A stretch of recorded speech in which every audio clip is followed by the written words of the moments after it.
Good evening, everyone, and thank you for the opportunity to present this CCL seminar on what I'm sure you'll agree are very important and powerful concepts in life.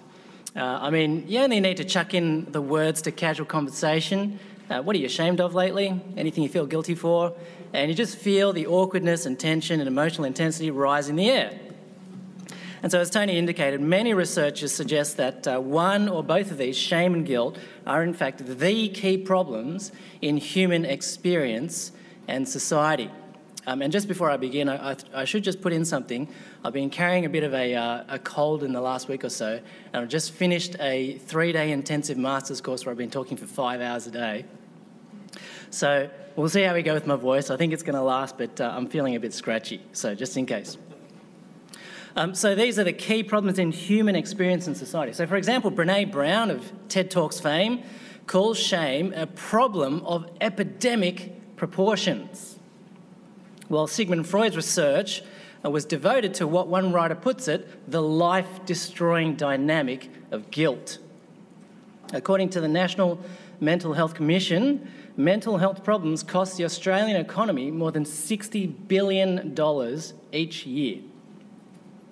And while guilt and shame are by no means the only cause of these, many of the psychologists and pastoral care workers I chatted to in the lead up to tonight highlight them as central issues in their work. So all this suggests that guilt and shame are pretty huge and persistent problems for us that we need to deal with, but unfortunately we also seem pretty far from any satisfying solutions. And given that, let me make a few initial statements on what I am and am not hoping to do tonight. So first, we're obviously not going to solve them completely. They're too massive and complex to be under any illusions about that. But what I think we can do that's valuable is clear some of the confusion that often surrounds them and their usage, and also examine how the Bible's teaching on guilt, shame, and I'm also going to suggest honour, I have to get some use out of my PhD, gives a foundational framework not only to understand but even to live well with them. Second, related to this, a confession and a disclaimer. My background is not in psychology or counselling. I'm a biblical scholar and a theologian.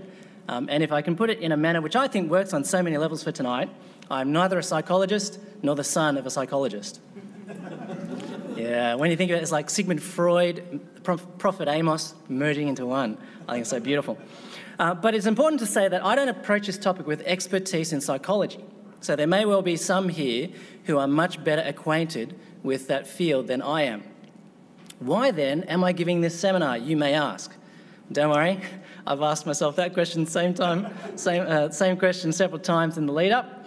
But as Tony mentioned, my engagement with guilt and shame came through studying the Bible from an anthropological perspective, that is, seeing the Bible as a shame culture document rather than a guilt culture document.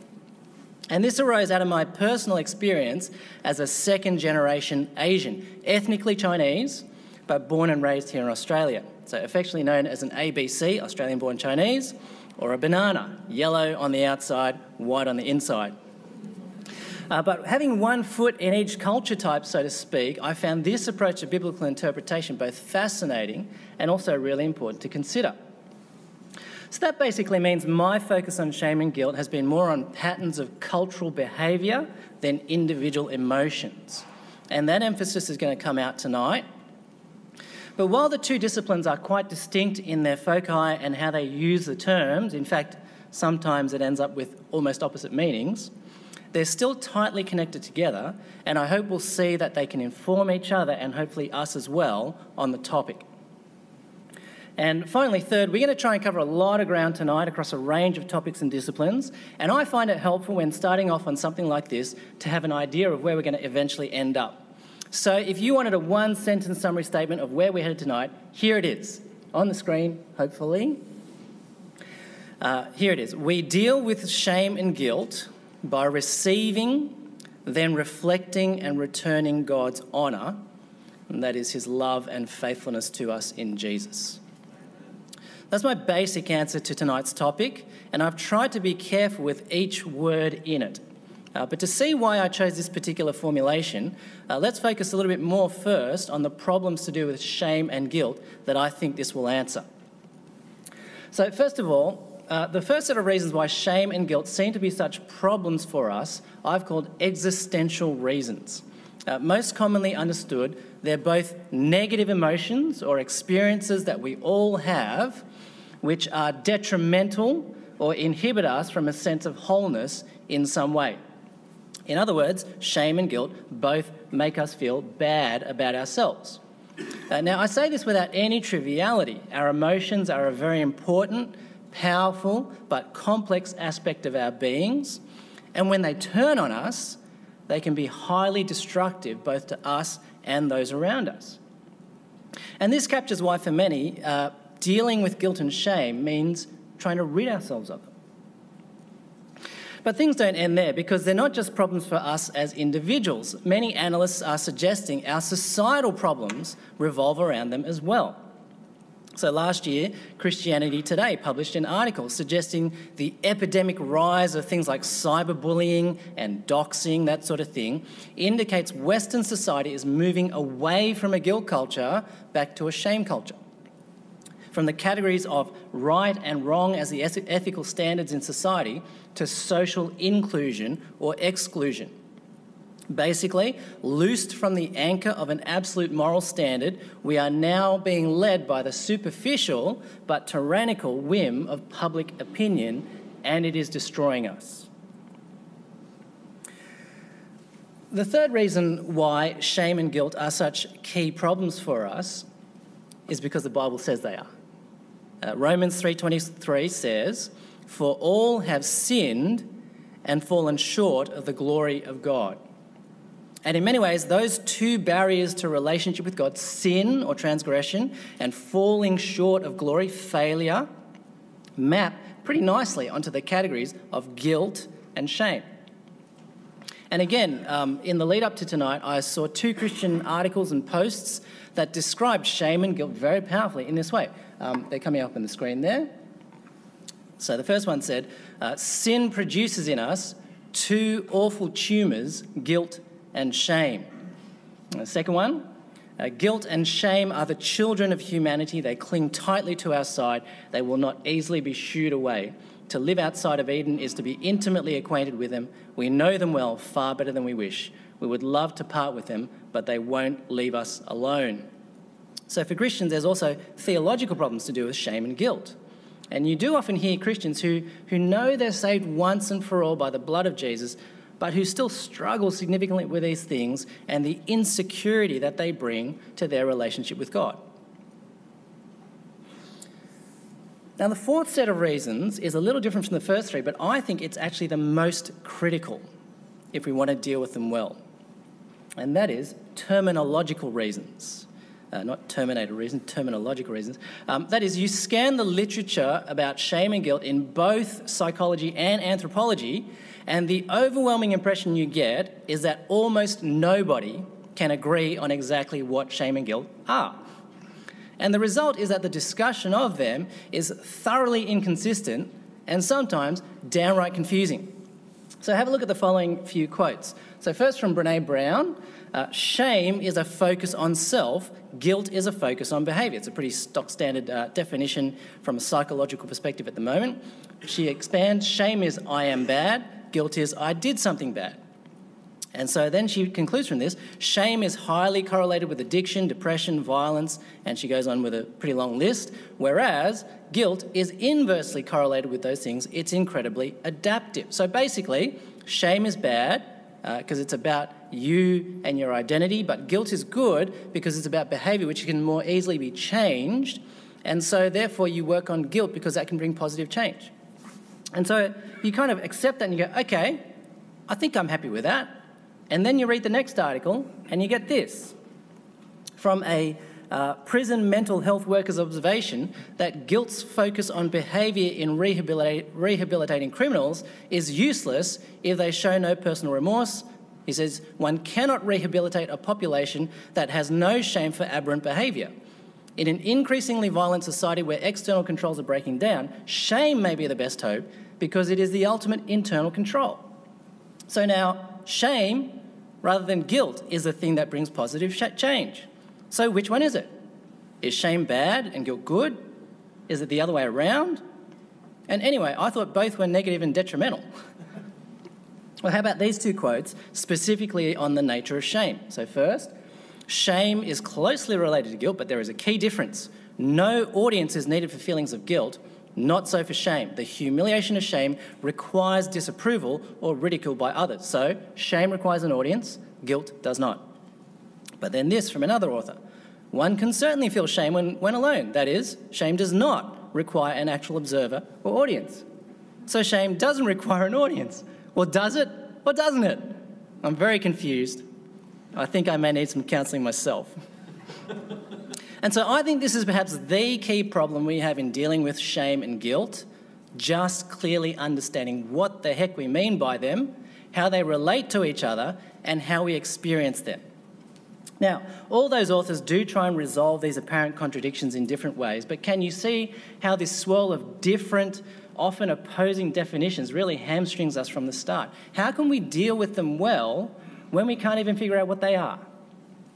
So, I want to start by trying to unravel this confusion. And what I'm going to do is I'm going to try and give a really brief coverage and basic definition of what the terms mean in each field, highlight the strengths and weaknesses, and then bring up some, I think, helpful new contributions in each area before I try and rebuild a more consistent and helpful model of shame and guilt that, for me, tries to take account of it all. So first of all, shame and guilt in psychology.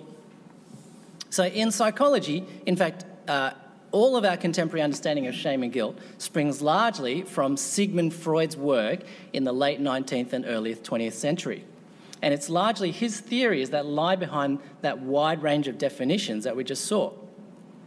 But probably the most popular one and the most dominant one in psychology is Brené Brown's, which is expressed in her now famous TED Talk, where she says, guilt occurs whenever an internalised moral boundary is touched or transgressed and is accompanied by the fear of punishment.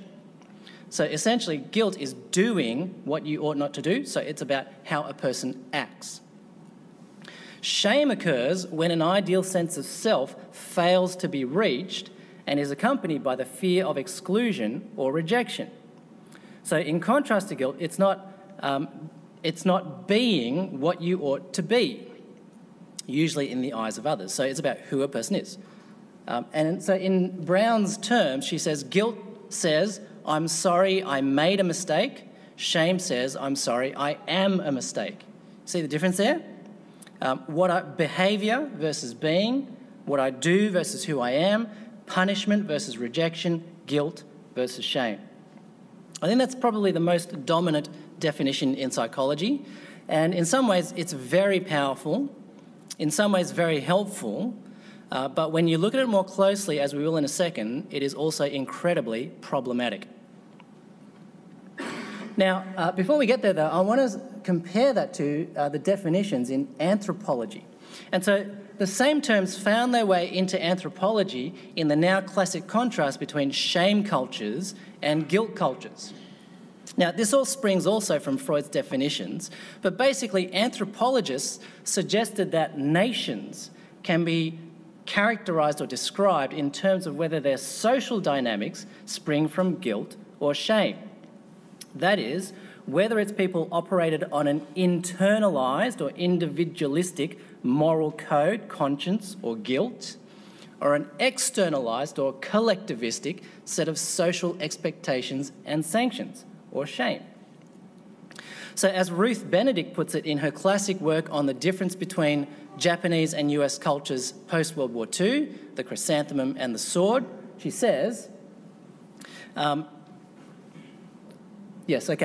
true guilt cultures rely on an internalised or individual conviction of sin, whereas a shame culture relies on external sanctions for good behaviour. And she says shame is a reaction to other people's criticism.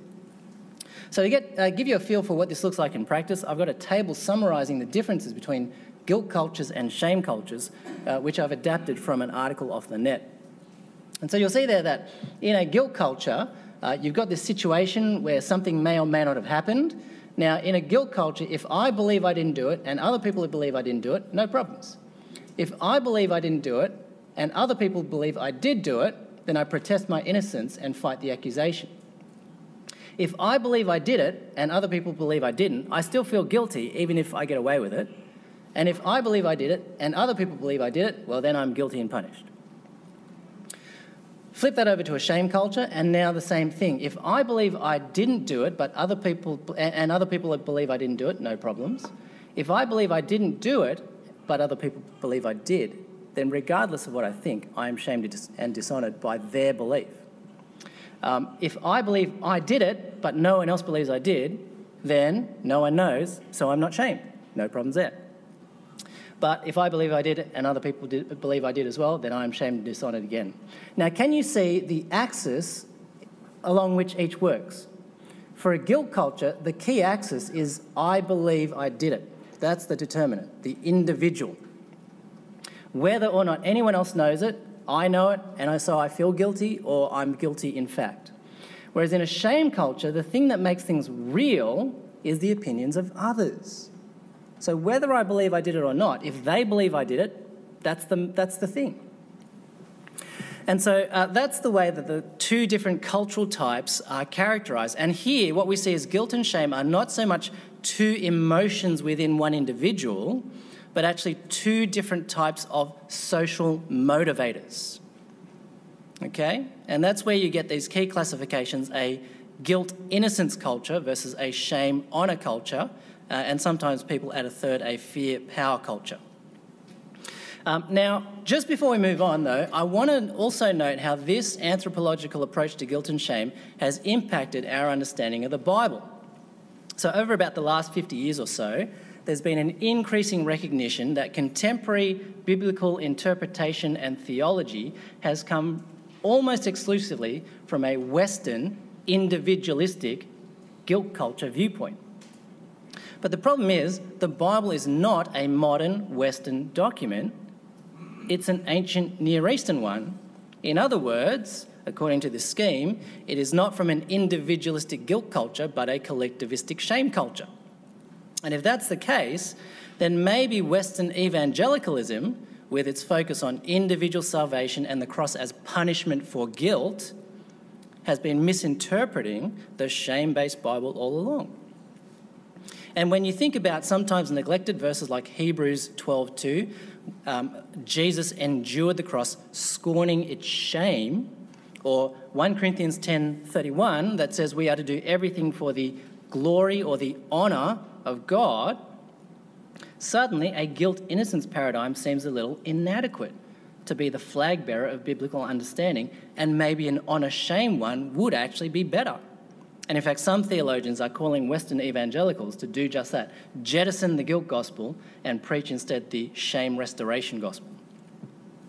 Okay, so that's just a brief taste of where things are up to in terms of what people think about shame and guilt from a psychological perspective and an anthropological perspective. So what do we do with all this? Well, I think there's lots in each area we can benefit greatly from. So in terms of psychology, two basic things we can gain and benefit from. First, as I raised in the introduction, I think our emotions are a complex, powerful, but often neglected aspect of our beings, especially in a tradition like Sydney evangelicalism. We're not feelings people, we're truth people. But when you think about it, the Bible is replete, isn't it, with examples of people of faith being utterly overwhelmed by their emotions, whether in joy and praise or in grief and turmoil. Just think of the Psalms. And so I think the Bible actually welcomes us dwelling on and understanding our emotions as best we can so that we can discipline and direct them towards living for God. So psychology can really be helpful for us in that regard. And second, the psychological distinction between shame and guilt, between who I am and what I do, is an important distinction, which is recognised in philosophical discussions of the relationship between act and being. That how does what I do relate to who I am? Am I a good person who does bad things? Am I a bad person who can sometimes do good things? It's a very important question, and psychology helps us to swim in these waters. At the same time, I think there are several dangers or weaknesses in the psychological research on shame and guilt. And the main one, as I've already outlined, is the confused definitions. But second, even if you do try and adopt one definition and stick to it, it's really hard to find one that actually works. So for example, let's take Brené Brown's definitions again. They're very popular, lots of people accept them and build lots of stuff on them. Rhetorically, they're very powerful and they seem to make such good sense. I find it hard to change who I am, and if someone insults who I am, it's very hard to get over it. But if someone criticises my behaviour, okay, I can change my behaviour. Sounds nice, sounds like it works. But actually, her research has come under serious fire for being basically a modified form of self-esteemism, as well as having huge logical gaps. I mean, if shame is always damaging and destructive and cannot bring about positive change, then how come Paul can say to the Corinthians in 1 Corinthians 6:5, I say this to your shame? And when you think about it, don't we want, in some capacity, to be able to say, in the right circumstances, I'm ashamed of myself?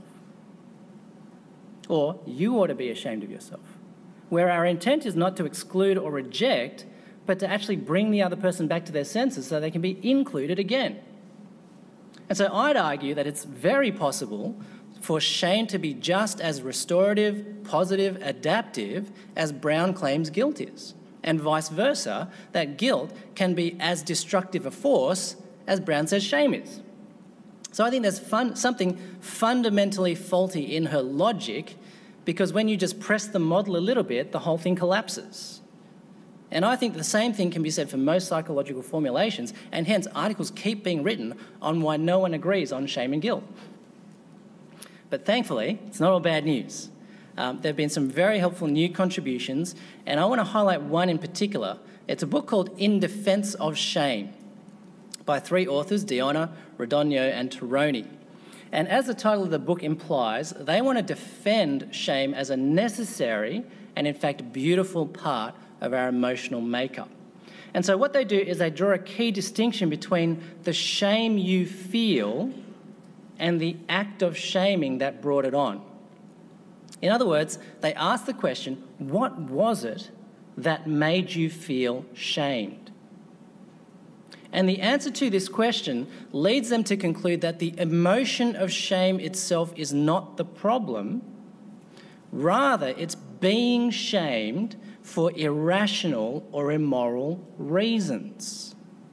And that's why shame has been so misunderstood to be completely negative and undesirable. But the problem is not the emotion. The problem is when it occurs due to damaging reasons. Does that make sense? Now, to show this, the authors develop Aristotle's idea of prospective shame, which is basically trying to use the emotion of shame to imagine a future situation where you would be disgraced. And they conclude that this is actually a vital function of shame, both for avoiding situations like that in the future, but also using it to construct positive parameters for your life. In other words, if you have the right value system in place, and if you can imagine that if you do that awful thing, you will be shamed, then shame helps you to walk towards what is admirable and good and keep you off the path of disgrace. Or, alternatively, it will then help you recognise, I have gone off the track and I need to go back in the right direction. And so they conclude shame can be seen as a full-blown virtue as long as we endorse the values that sustain it. Now, I think this is so insightful and so helpful because basically what they're saying is shame in and of itself is a morally neutral category. It's just an emotional reaction to failing to reach an ideal. What determines whether it's a good or bad thing in any case is the particular ideal, whether internal or external, that caused it. If the ideal is immoral or irrational or detrimental to a relationship, then shame is definitely destructive. If you have been constantly judged for your appearance and made to feel ashamed of the body God lovingly created for you, that is awful. But if the values that cause you shame are virtues, then shame, and especially prospective shame, is both positive and essential to life. If I treat you poorly, abusively, I should be ashamed of myself. If I come to my senses and feel that way, or if someone else makes me feel that way, that's not a bad thing, that's a good thing. And so as long as the values behind it are virtues, shame is positive. So that obviously raises the question, well, what is virtue? We'll get there in a while. But what I want to do just for the moment is actually extend this to both guilt and honour as well. That is, just as shame or failure to reach an ideal is inherently a neutral thing and needs the actual content to be evaluated as positive and negative, so I think is the case with guilt, transgression, and honour. That is, whether feeling guilty is good or bad also depends completely on whether what you feel guilty for is legitimate or not. And likewise, living by honour can either be a good thing or a bad thing depending on what you think makes up honour. The concepts themselves are all quite neutral.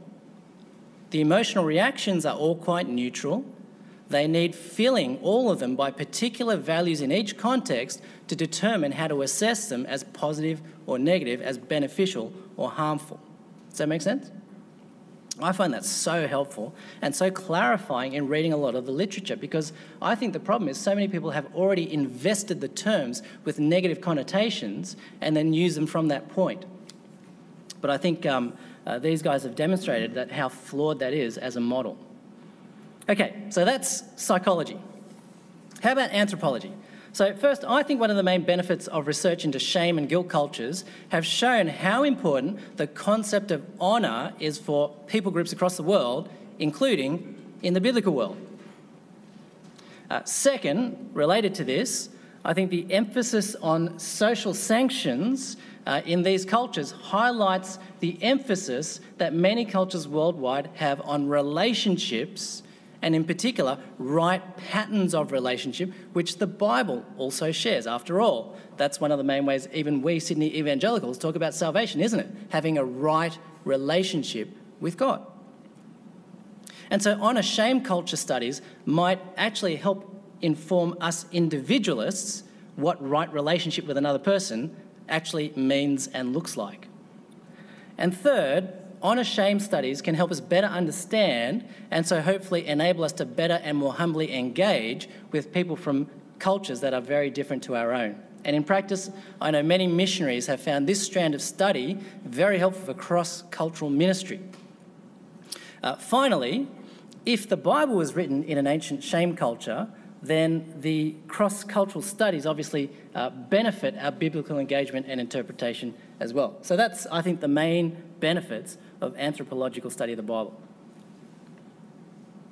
Unfortunately, however, like in psychology, there are also deep problems in the anthropological study of shame and guilt. In fact, deep is an understatement. I think a more accurate word would be catastrophic. In his book on shame in ancient Greek writing, Douglas Cairns basically torpedoes the entire shame culture, guilt culture divide by pointing out the simple fact that it doesn't work either in definition or practice. And to do this, he analyses Ruth Benedict's foundational Chrysanthemum and the Sword, which really set this whole distinction off and running, and starts with a basic definition. Okay, true shame culture, so the Japan, non-West cultures, rely on external sanctions for good behaviour, not as true guilt cultures do, on an internalised conviction of sin, like the US, the West. Shame is a reaction to other people's criticism. And then Cairns just basically reads through Benedict's book and shows how at every point it is not only self-contradictory, it also demonstrates the exact reverse of what it's meant to. Because as Benedict tries to outline the vast contrast between Japanese and US culture, she actually demonstrates, and I quote from Cairns, how both acute concern for the opinions of one's fellows and the capacity to act on the basis of internalised standards are instilled by Japan's emphasis on honour, status and reciprocal obligation. In other words, the Japanese Benedict studied, like pretty much every human across the globe and throughout history, were not just driven by external social sanctions, but at the same time by internal, private, moral convictions. And you know, when I think about my experience growing up with Chinese parents, I think he's exactly right. And so yes, I think there was a sense in which we, more than your usual Aussie kid, were expected to conform to familial and social norms. Yep, external social sanctions, very happy with that. But of course, the hope and goal of my parents was that we would imbibe their ethical framework as well, so that they became internalised and self-motivated. In other words, we developed a conscience. But see, that's a guilt culture thing, not a shame culture thing. And in any case you had any doubts remaining, Cairns points out one more killer blow to the whole shame culture, guilt culture divide by pointing out that after her analysis, Benedict herself had to conclude that Japanese society was not a true shame culture, but a shame culture with an admixture of guilt. In other words, the very work intended to show how vastly different a shame culture is from a guilt culture actually ended up concluding a shame culture is pretty much a guilt culture as well. In other words, like in psychology, the polarised distinction between shame and guilt culture sounds great in theory, but in practice, it's virtually useless. So I love Cairns' summary on this. He says, once you boil it down and actually think about what they're saying, he says, the most you can say about the difference between shame and guilt in both psychology and anthropology is a slight shift in emphasis from, I should not have done that, shame, to, I should not have done that, guilt. That's pretty much it. It's hardly a massive divide that we cannot breach or anything like that. Okay, so I think that's where things are up to with anthropology. But again, despite the deep flaws in anthropology, it has raised some helpful new insights, and there have been some really promising new steps forward. Let me just highlight two quickly. First, I think newer studies on so-called honour cultures have highlighted the importance of what's called the PCR, or the Public Court of Reputation. Basically, people have realised that what is honoured in different cultures is so varied, you can't just plonk an assumed term honour on it and think you know what it means. You've got to figure out, what does honour mean to these people in this context? Because for some people, killing is the ultimate form of honour, whereas for other people, it is the last thing you would ever associate with honour. And so there are these vast differences, which means in any situation, you've got to figure out, what does honour mean for them? And the way you do this is that there is an elite group in the culture who basically get to determine what honour is for that group and who gets it.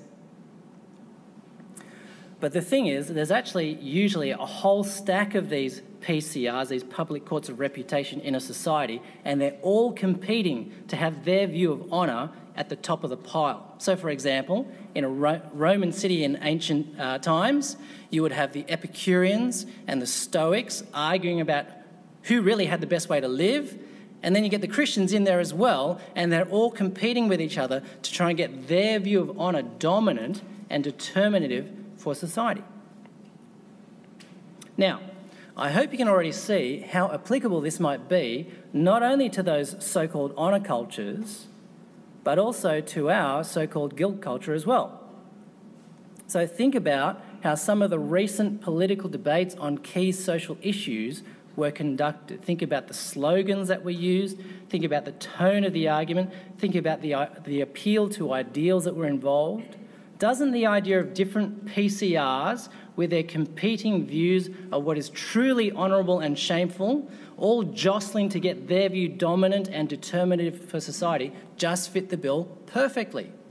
So I think it's a very useful way to think about cultural engagement. But also, secondly, I think the ease with which you can apply so-called honour culture dynamics to so-called guilt cultures like us leads to the second helpful new insight. You see, initially I thought the weaknesses in the shame culture, guilt culture divide meant the whole thing is useless. There are no shame cultures or guilt cultures. But actually, on reflection, I think it's better to say that all cultures are both shame cultures and guilt cultures. And I read an article noting exactly that. Just as Japan, the so-called shame culture, has plenty of guilt culture dynamics in it, so the US and Australia, the so-called guilt cultures, have plenty of honour dynamics built into them. From the brand of clothing we wear, to the brand of car we drive, where we were educated, the location of our office, who we rub shoulders with on the weekend, which particular team we support, we Westerners are actually saturated with social and honour concerns as well. Which, when you think about it, in light of the Bible's teaching that we are all inherently relational beings, makes perfect sense. And again, in case you just need any more convincing of this, I found a table on the internet which I think illustrates this perfectly in a hilarious way. It was called, on the website, What a British Man Says, What a British Man Means. And you can see there's this table about what the Brit says and what he actually means and what others might understand. So, for example, I hear what you say. What he really means, I disagree and don't want to discuss it further. What others hear, oh, he accepts my point of view. How about, go near the end, I'm sure it's my fault, actually means it's your fault. And the other person thinks, why do they think it was their fault? I almost agree means I don't agree at all. I have only a few minor comments means please rewrite completely. And on it goes. Now, I know it's a caricature and it's slightly racist, but on the other hand, it seems like half of the Moore College faculty are now Brits. And I think it works pretty well for them. So in case you get an essay back from them that's marked, I almost agree, you'll know what they really mean. But actually, what I find fascinating about this table is how this is almost identical to a letter with the Asian notion of face. Is it not?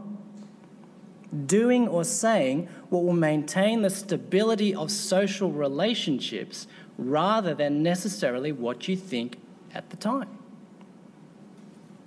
So perhaps we in the West are more of an honour culture than we actually realise. And I think there's great value, therefore, in research on such cultures because it makes you realise all cultures operate on all three dynamics. Honour, shame and guilt are present in all societies. What makes the difference between them and they can be very different, is not that one operates on guilt and another one on honour and shame, but rather that the particular values that determine what honour, shame and guilt are in each one vary widely. And I think actually a similar thing can be said for us as individuals. There's also that same set of dynamics in us. There's things that we think are honourable, shameful, guilt-worthy, that variously interact with the dynamics of our society around us. And that's why, for example, you can be shamed by society for something but feel no shame individually because you're subscribing to a different formulation of shame and guilt.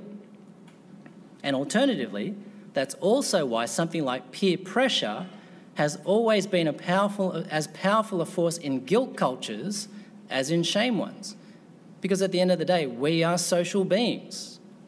And so it's no wonder that despite our philosophical individualism in the West, deep down, we really do deeply care about what other people think of us. Okay, so let me now try and put it all back together in a more consistent model of understanding, which I think we needed to do. So I think the key thing to start with is honour, which is basically the concept of an ideal value, whether personally or socially. So honour is basically social value or personal value, personal ideal. And again, it's morally neutral until you work out what exactly it is you are valuing in the situation. So that's honour. Now, shame is not quite the direct opposite of honour. I think that's dishonour, but it's pretty close. Shame it just communicates a failure to reach an ideal, which when you apply to the concept of honour means you've fallen short of honour, which is shame. But guilt is so closely related because it is simply the concrete things that signify that you have fallen short of honour. So shame and guilt can often be intertwined because they're virtually the same thing. One says you failed, the other one says, how did you fail? And so I think using this basic model and then filling it with particular content, I think this accounts really well for the variety of definitions of guilt and shame you run across, but also tries to avoid their weaknesses and pitfalls. How are we going for time, Tony? Oh, great.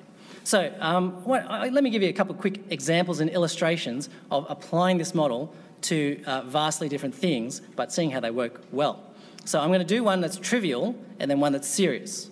Trivial one. So many of you know I love fishing. And I might go fishing, and when I come back, you might ask me, how'd you go? And I'll say, didn't catch anything. And you say, oh, that's a shame. Now, by this, you don't mean you are an awful person who is of absolutely no value, and I don't want anything to do with you because you didn't catch a fish. Or at least I hope you don't mean that. You just mean there was an ideal. You go fishing, you catch a fish. You failed in that ideal, so that's a shame. It's a disappointment. It's a failure. And you're not trying to exclude me, you're trying to empathise and comfort me to include me. But the shame here is so trivial and non-moral, it barely impacts anyone. Unless, maybe, I bought a fish from the fish shop on the way home and then lied and told you I caught it. I think that gets a bit closer to moral shame because you've broken the honour system created by going on a fishing trip. And it's also guilt, isn't it? And at this point, I want to say to my wife, Chrissy, who's in the room, sweetheart, I've never done that. All the fish I've ever brought home, I have caught. Okay, so that's a trivial example, but you see how the concepts actually just work together and just mesh, I think, quite nicely. There is honour, catch a fish, you fail, that's a shame. Done. Now for the other extreme, take honour killings in certain cultures. And again, for some, this is one of the paradigmatic and negative examples of an honour culture as opposed to a guilt culture.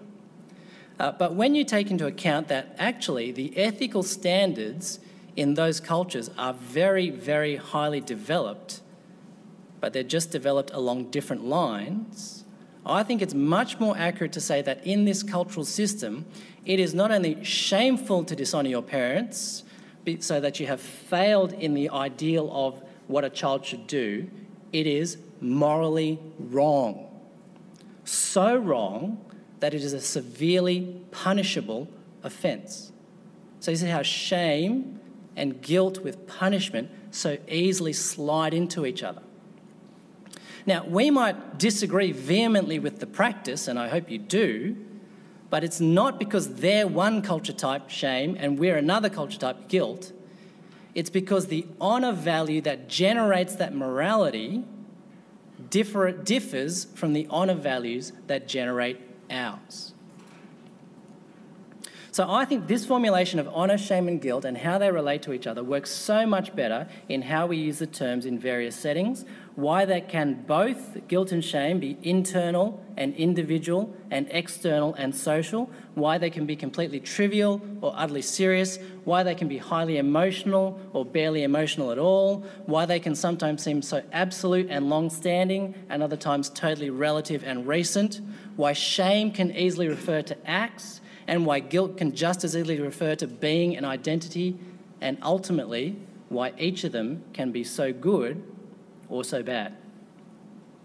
The shape is consistent across all situations: ideal, failure, concrete expression of failure. What determines their impact on us and whether they help or harm us is the specific content and values that make them up in each context and how they impinge on us. All right, so that was a very long lead up to get to the Bible, but I hope you see why I felt it was necessary just to get us on the same page in talking about it. So what I want to do now is turn to the Bible and see the value system, honour, shame and guilt, that the ultimate public court of reputation, God himself, should be dominant and determinative for us, his people. Now, due to time, I'm going to skate over the survey of the Bible's honour, shame and guilt vocabulary and the themes in salvation history. For those of you who are interested in stuff like that, I did that survey in my PhD, which is available in the library. You will have to wade through a little bit of Hebrew, but even if you don't have Hebrew, I think there's enough there that you get the idea. But basically, the biblical terms for honour, shame and guilt cover pretty much a similar range of meaning to what I've outlined already. You can have good honour, You can have bad, false honour. You can have trivial honourings. You can have non-moral shame. You can have shame that is just failure to do something. And so one of the shame words that's used is they waited to the point of shame, but he didn't come down the stairs. And it's not they waited to the point of feeling really bad about themselves. It's not they waited to the point of social disgrace. It's just they waited a long time, he failed to descend. That's a shame. Does that make sense? So the Bible can use shame in that same neutral moral category. Similarly, guilt can refer to an actual transgression, can refer to a feeling of being guilty, or it can just refer to an object that is twisted from its original purpose without any moral content or with great moral content. So it's a pretty broad range of meaning when it comes to the words. But this breadth is funneled and focused towards the main subject of the Bible, which is the glory of or honour of God. Because at the end of the day, the Bible uses the same term for both glory and honour. And says that in the end, God's glory, God's honour, is what creation and especially what the gospel is all about. And so we've already seen 1 Corinthians 10:31. We are meant to do everything for the glory, for the honour of God. Honouring God is what life is truly about and what creation was made for. And likewise, the gospel, the cross of Christ, is all about Jesus being the expression of God's glory and honour. John 1:14, the Word became flesh and dwelt among us. We have seen his glory. Honour as of the one and only from the Son who came from the Father, full of grace and truth. And Philippians 2 tells us that the gospel is also about God elevating Jesus to the name above all names, top of the honour pile, to whom every knee will ultimately bow. And so honour concerns flood the Bible and flood the gospel. And so I think what we need to do then is understand how the Bible does this and then align our understanding and experience of shame and guilt with what the Bible sets out. And so I want to do that by establishing how God's honour is the foundation for our understanding of what shame and guilt truly are.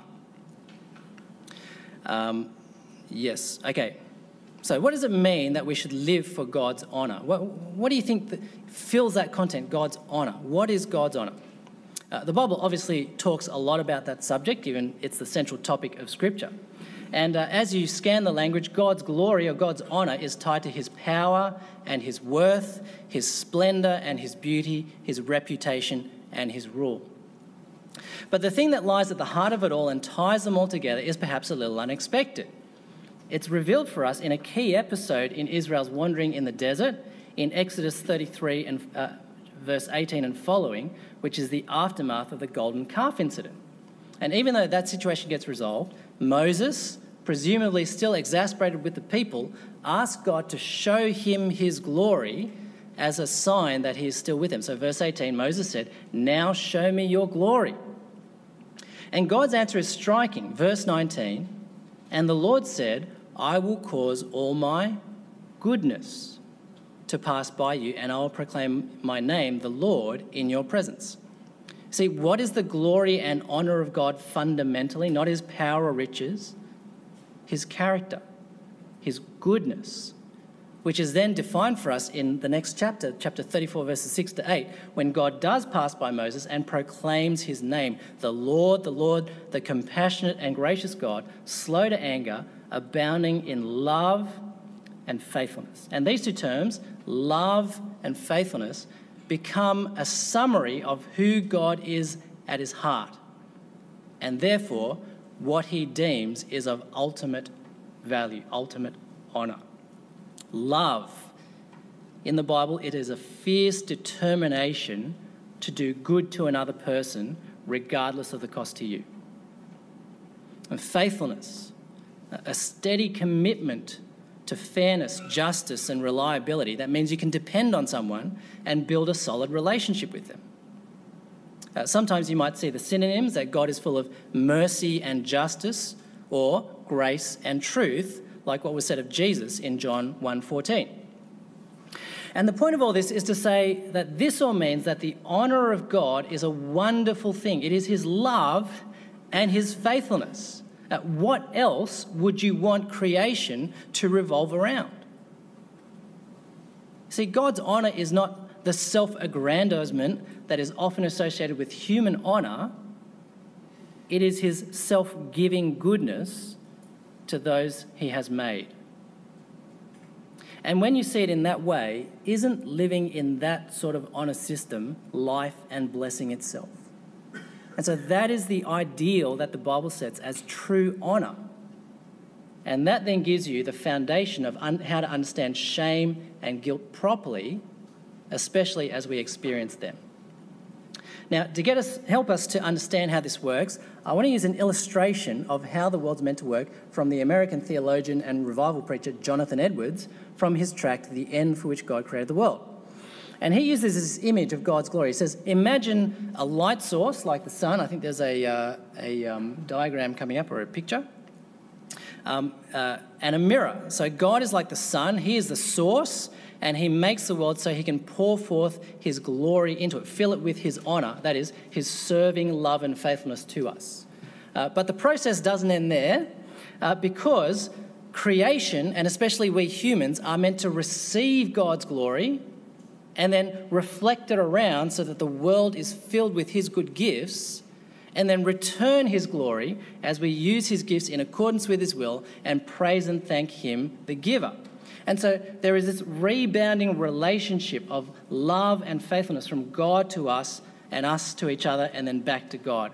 And that is how the world is supposed to work when God's serving love and faithfulness fills, dignifies, elevates his servants to then themselves give in serving love and faithfulness to him and to others. See, that is the ideal. That is honour that the world revolves around and to which the world is finally headed. But that understanding of God's honour also helps us understand the nature of sin and its consequences, especially in terms of shame and guilt. See, sin is much more than just breaking rules or committing a crime. Sin is when the world turns away from its true source of glory, its creator, and tries to seek glory and honour elsewhere, in other words, in what is created. But the mirror has no light of its own. It depends completely on its source for its glory. And so when the world turns away from God and turns away from his glorious purposes for his good gifts in creation, it is twisted away from its true glory and becomes bound by darkness, death, and decay. And the wheels come off, and our use and enjoyment of creation degenerates into idolatry, a la Romans 1, trying to replace the Creator with created things. And when you see it this way, you understand why shame and guilt in the Bible are so tightly related to sin. Because turning our hearts away from God has ruptured the relationship of true honour around which the world revolves and which gives it life. We have utterly failed to reflect and return God's love and faithfulness as we should. That is our true shame. That is our true failure. And we know this because of the concrete breaches of right relationship with him and with each other that we have committed in thought, word, and deed. That is our guilt, which God's word in the law and in the gospel brings to light as it reveals through our actions how our hearts constantly break the bounds of our relationship with God. So Romans 3:23 again, for all have transgressed, for all have sinned and fallen short of the glory or honour of God. We have failed to respond, and the evidence in our lives demonstrates how we breach the bounds of right relationship with him. Shame and guilt, hand in hand. But I think it also helps explain why so often in the Bible what is shameful or what is guilt-worthy is so close to what is honourable and right. Take, for example, sex. In the context of a loving and faithful marriage, it is a powerful, wonderful gift to be enjoyed and used as a vehicle to joyfully serve your covenant partner. But take it out of that context, or even within marriage, use it to dominate or abuse, and it becomes damaging and often degrading, filled with shame and guilt because it has stopped being honourably self-giving as it was intended to be. Instead, it has become shamefully self-serving, and we know it's wrong. Sex has been twisted out of its proper place within the bounds of God's honour, and so it now fails to deliver what it was intended to. In fact, it delivers the opposite. So I think this presentation of honour, shame and guilt really handily explains how sin is presented in the Bible, but it also explains why the Bible presents the glory of Christ crucified as the foundation of how we deal with both shame and guilt, because Christ crucified is God's answer to sin. Remember John 1:14, how does Jesus reveal God's glory to us? By being full of grace and truth, or love and faithfulness. And so the gospel is really the Creator entering his creation, becoming part of his creation, so that by his life of love and faithfulness, in response to God's love and faithfulness, he can turn the world darkened by sin back to its true source of honour and glory. And we see this most decisively and effectively on the cross. You see, the cross is the ultimate expression of God's honour and glory, because in the cross we see the ultimate expression of God's love and faithfulness. His love in offering forgiveness and restoration and reconciliation to ruined sinners, but also hand in hand with his faithfulness in dealing justly with our sins so that we can be sure they no longer stand against us because they've been fully paid for, condemned, and justly punished by his death. And so the gospel is all about the glory of God, the honour of God, the love and faithfulness of God, bringing the world in the darkness of death and decay back to its light and glory. But it's also about Christ's work in us, because as we are saved and come to Christ, we find ourselves reoriented back towards our Creator and turn from darkened, ruined sinners to again find life and honour and glory as we begin once more to reflect and return God's love and faithfulness as we were made to. We'll skip over Ephesians 4. Yes, and let me just say then, so the Bible calls us to be people of true honour, but by this it doesn't mean to be conservative, formal and stuffy with high regard for ceremonies and courtesies. By it, it means to see every aspect of your life as an opportunity to receive, reflect and return God's love and faithfulness to you. That is a life of true honour. All right, well, let me close with some brief thoughts on where the rubber hits the road with all this. Let me just give a couple of brief reflections. I think, first of all, understanding shame and guilt from a psychological perspective can help us understand and process our often confusing experience of life in emotion. That is, when you think about what makes you feel shamed and guilt-worthy, the answer is probably many things, caused variously by internal, external forces, caused various by legitimate and illegitimate reasons. And I think that's just the normal experience of life in a fallen world. And that means godly, faithful living doesn't mean being spiritually bulletproof. Just read your Bible, believe the gospel, and you'll walk unaffected through life. It is normal to feel up and down. It is right to have some periods where you feel on fire for God and others where all you feel is darkness. And for some of us, our experiences of shame and guilt, whether legitimate or illegitimate, whether they've been imposed on us by others or whether they've come from what we've done, may have deeply scarred us in ways we may not be able to be completely healed of in this life. But in the light of the gospel of God's honour, if I can put it this way, it is no shame to go through that. But it's also important to remember that the Bible tells us that ultimately we need to define our individual emotions in light of the absolute of God's honour and therefore what is truly shame and guilt. And so it's not how we feel about ourselves or how other people feel about us that we should ultimately refer to as our source of shame and guilt, but rather whether or not it matches up to God's love and faithfulness. So if the reasons we feel shamed or guilty don't line up with this perspective, then they are illegitimate sources of shame and need to be resisted and rejected. But if they do line up with God's love and faithfulness, if we have failed or others have failed us in a significant way, then the shame we feel, we ought to embrace it. The guilt we feel, we ought to embrace it and use them to rebuild our lives towards true honour. But also see that when we fall into them, they are God's painful but good and loving call to turn back to Him and find forgiveness and restoration to life and honour again. Secondly, I think the focus on anthropological study on guilt and shame reminds us of the biblical truth that true life for everybody, including us in a Western culture, is found in relationship. We need each other to really know and be who we are.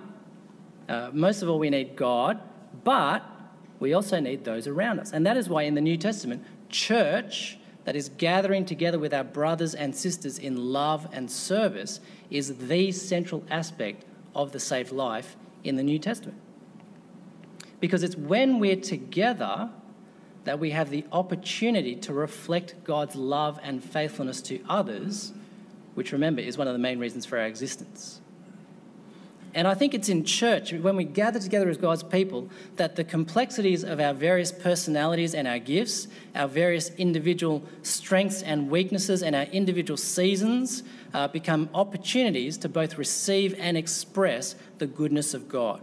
I remember reading a fantastic article in the briefing years ago by Mark Badley on the experience of having depression in church. And for him, it was a reminder of the need that we have to both serve and give, but also, in turn, be the opportunity for others to serve in our own time of need. And that's really true biblical fellowship, isn't it? Galatians 6:2, carry each other's burdens, and in this way you will fulfill the law of Christ. And so I think the idea of an honour culture should really help us to think about the sort of church culture we're trying to form, that our plans and our goals shouldn't just be about numbers and figures, but actually how we're relating to each other, how we're building God's love and faithfulness as the very fabric of our culture and relationship together. All right, well, I think we better wrap up there. I think there's much more to say on the topic, but let me wrap up. I think, let me finish with 1 Corinthians 4, 3-5. I love this passage in light of the study I've done on shame and guilt. In 1 Corinthians 4, 3-5, in light of the Corinthians' stinging criticism of his ministry and apparent failure to win converts, Paul makes a beautiful statement in response that, for me, captures the heart of how we deal with guilt and shame. It cuts across both of them, individually and culturally, and drives us to the heart of the gospel. He says this, 1 Corinthians 4, is that there, Karina? Okay, we can look it up. 1 Corinthians 4, 3-5.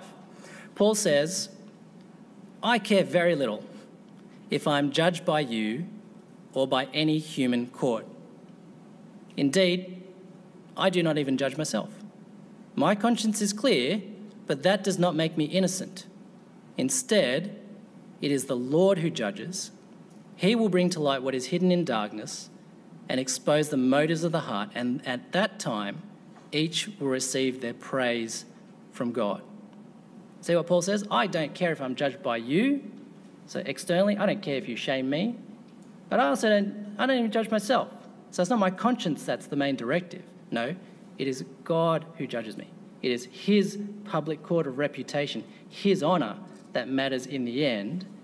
And so our goal is not to receive praise from ourselves or from others, but ultimately, verse 5, at that time, each will receive their praise from God. So this is how I think we deal with shame and guilt. We've got to work hard, and it is hard work, isn't it? Not to use the standards of others or even our own self-generated ones as the measure of our value and worth or the measure of our failure. And I think for some of us, that may mean honestly and acknowledging that we have been subscribing to false standards of honour for much of our lives. Or alternatively, it may mean that we have to confront our true failures and crimes before God as we realise what we've done. But it also says that we're to cherish and elevate and hold as precious above everything else in life, being honoured not by others, not even by ourselves, but ultimately only by God, seeing Him as our true source of glory and honour. And having that assurance that He will honour us and praise us at the final day. Not because of our own glory or perfection because we deserve it, but simply because we are objects of His honour. He has poured His love and faithfulness into ruined, broken sinners and forgiven and restored them through the Christ whose honour was to lay down His life for us. So at the end of the day, we deal with shame and guilt by having a true view of honour, that is God's love and faithfulness for us, which we then turn and cling to ourselves, no matter what our feelings or what anyone else tells us, and then we turn and help our brothers and sisters to do the same. Thank you very much.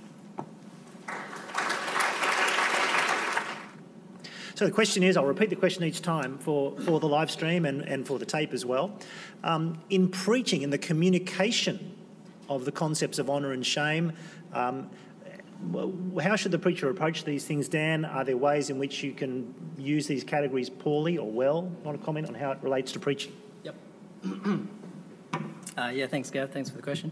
I think, yes, there are two ways that I think about how we can use it. One is in the actual content of what we say, but the other one is actually thinking about what we're doing in our preaching and just general teaching of the Bible. So let me address the first one, and that is in our content, in what we actually say. I think the studies on honour culture can really helpfully highlight the importance of, first of all, relationships, which we sometimes miss when we preach the text because we're so focused on, do you individually trust in Jesus?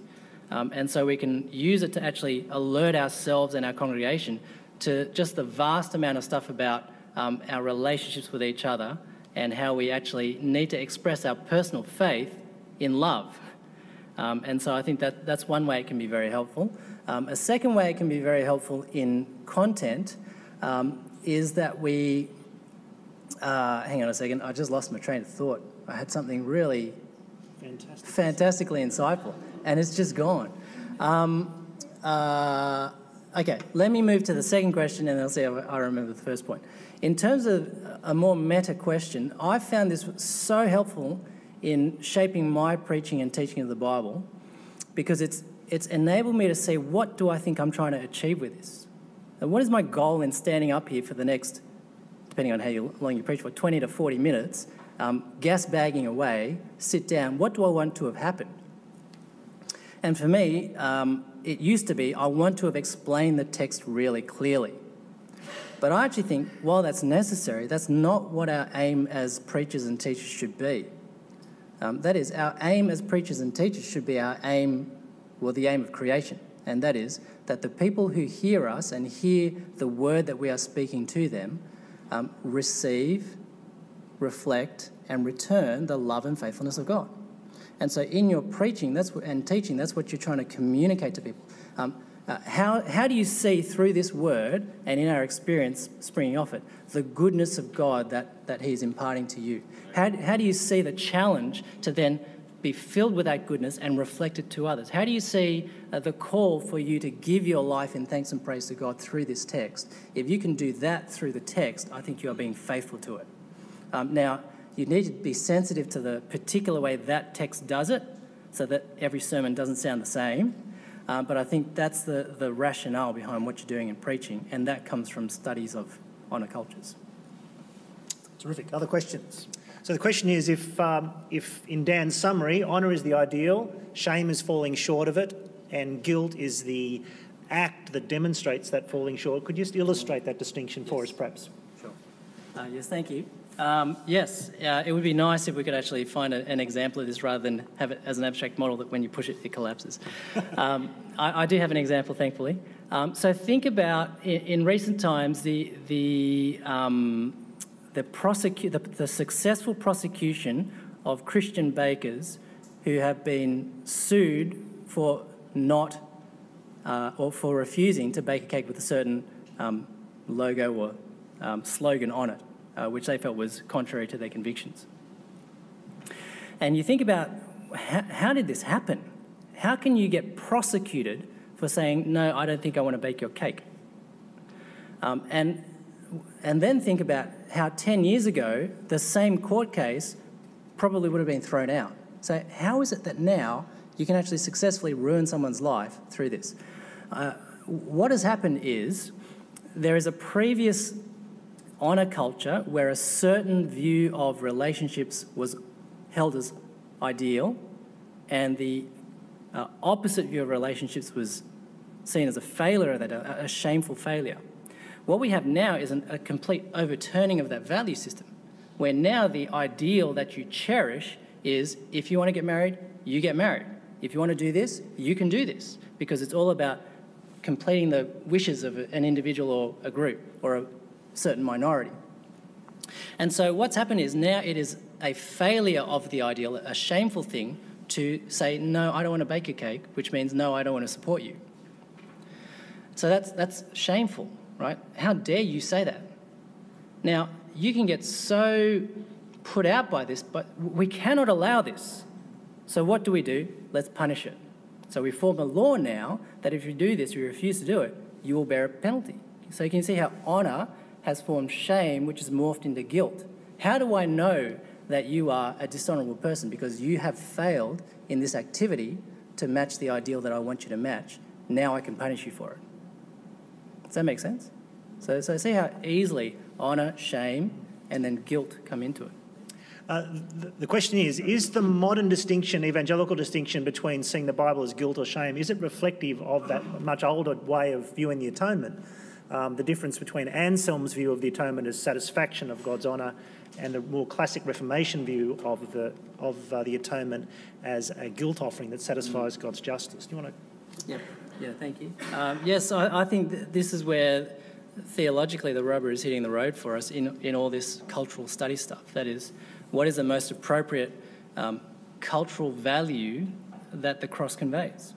Is one adequate, is the other not? So what I'm suggesting with this model is it's a war we didn't really need to have, because when you think about what is the character of God's honour, it is his love and his faithfulness, that is his justice. Therefore, what is a failure of that honour? Injustice.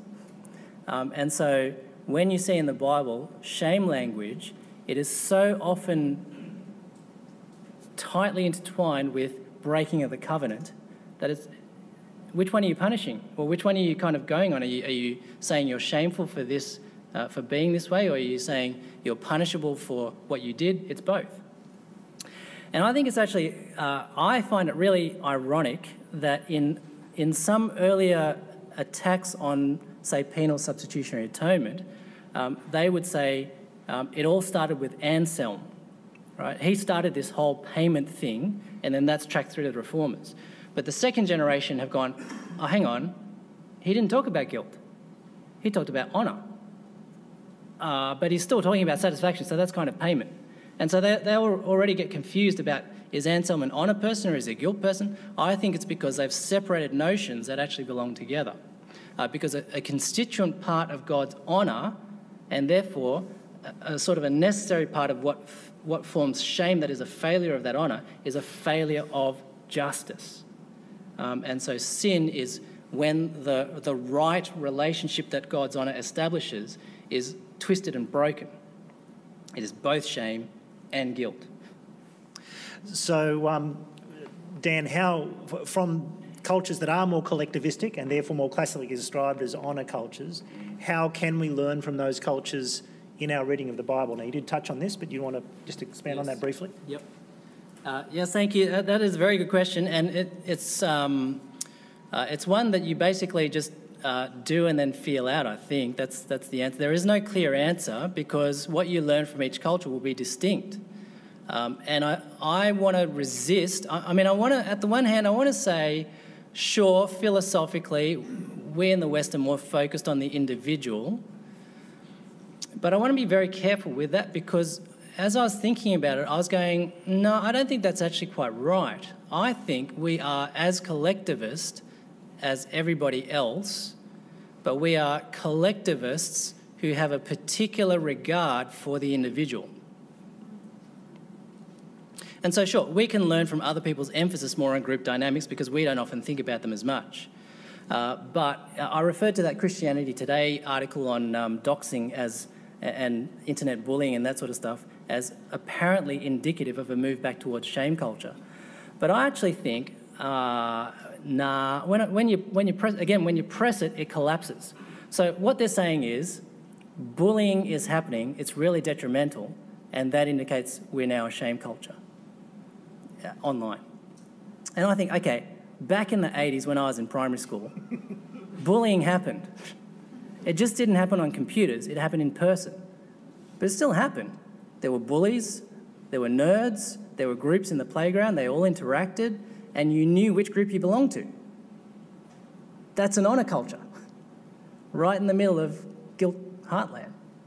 And so we are collectivist, but I think because of the Reformation and then distorted through the Enlightenment, we have become a collectivist culture who focus on individuals because originally we care for each person under God and then we think each person is their own individual thing.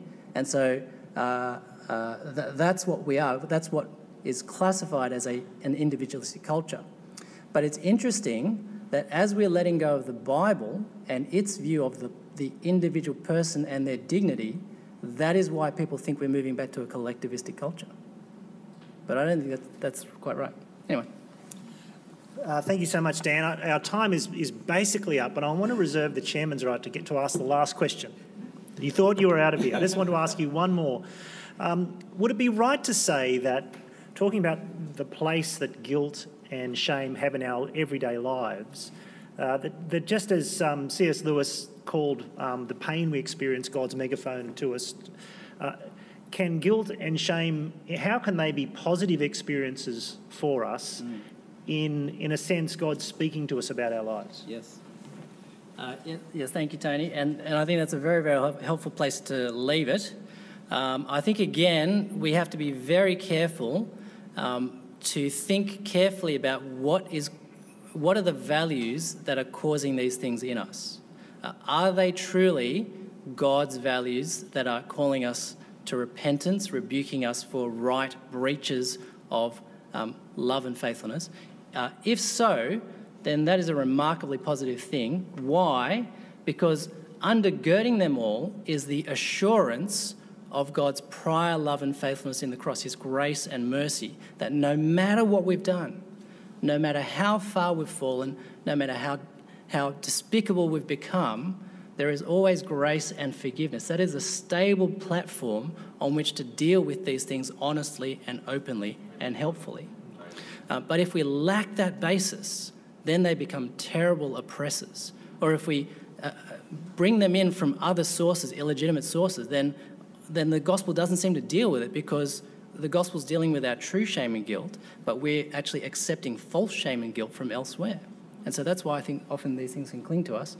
But I also think that's how we can actually, use them as God's megaphone to say, hang on, are we going in the wrong direction that will lead us to the situation of true disgrace?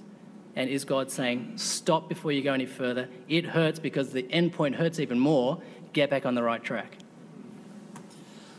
Thanks so much, Dan. Let's just thank Dan again for